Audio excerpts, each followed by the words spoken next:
Hey guys, it's James. I just thought I would do a quick tutorial on GenoPro 2018 for the class and for future students who will be taking this class and potentially using this program.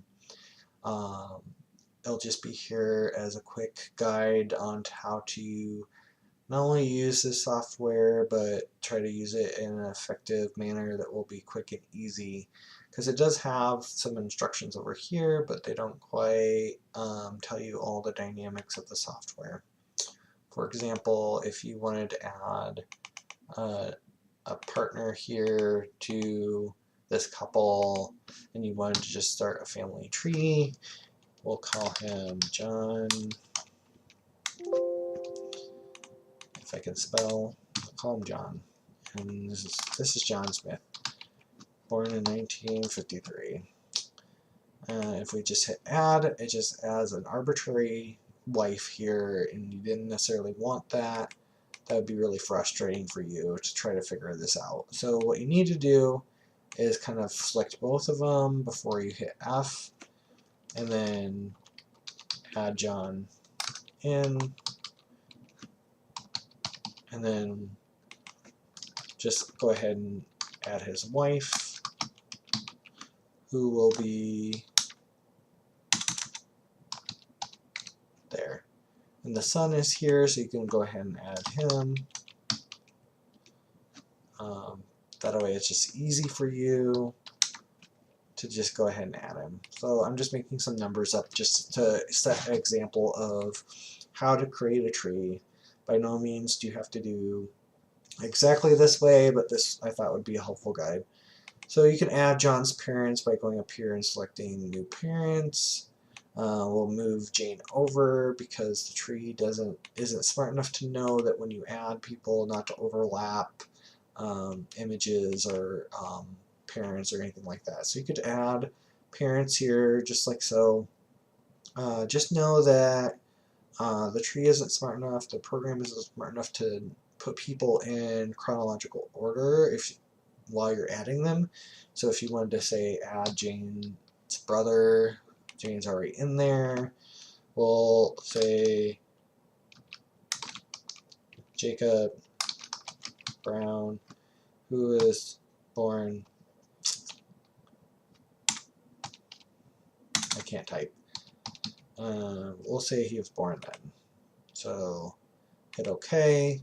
So he's technically older than Jane, but as you can see, it just added him after because you put him in after. But you can move things around like so, just to put things in the order you want. Or when you're done with your tree, you can come up here and click this auto arrange and let the tree organize itself, and it will automatically place Jacob in the right spot for you. That's really helpful.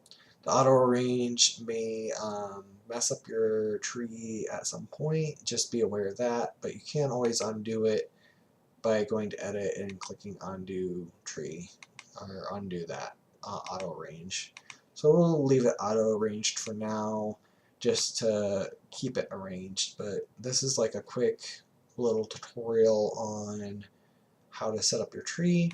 But if you need to add more, you can say D for daughter or S for son, and then you can double click one of these and just add in the information that you need for that person, like what their health, education is, occupation, what if they're dead or alive, what birth information, all that can be added in. There's just lots of options here to do that.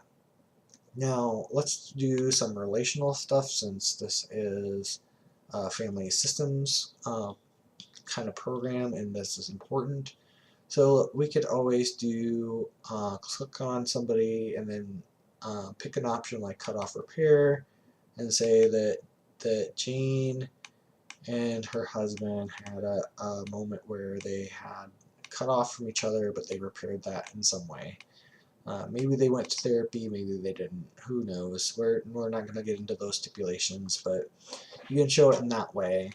And then if you wanted to do example of like fusion, you could just pick fusion to just to show like that sort of dynamic. You can show things like cutoff, um, any sort of healthcare problems like physical or mental illness, all the way up to HIV, heart disease. There's even autism and Alzheimer's in here. You can show that somebody is focused on another individual. You can do all those things. So this is like a really great way to show family dynamics on the program as a whole.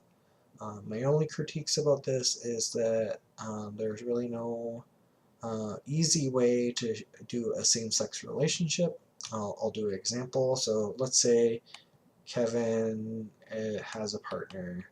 So what you would have to do is you would have to click and add his partner separately, and then as you're clicked on the partner, come up here to link as a mate, and then click on Kevin, and it would create that partnership for you, but it would indicate more of a marriage than a partnership. The program doesn't really have a way to do partnership outside of marriage, which unless you do something really specific, like say they're in love, so you can do that kind of dynamic where you show that these two are in love, but maybe that just means that they're not officially married, but they're just together.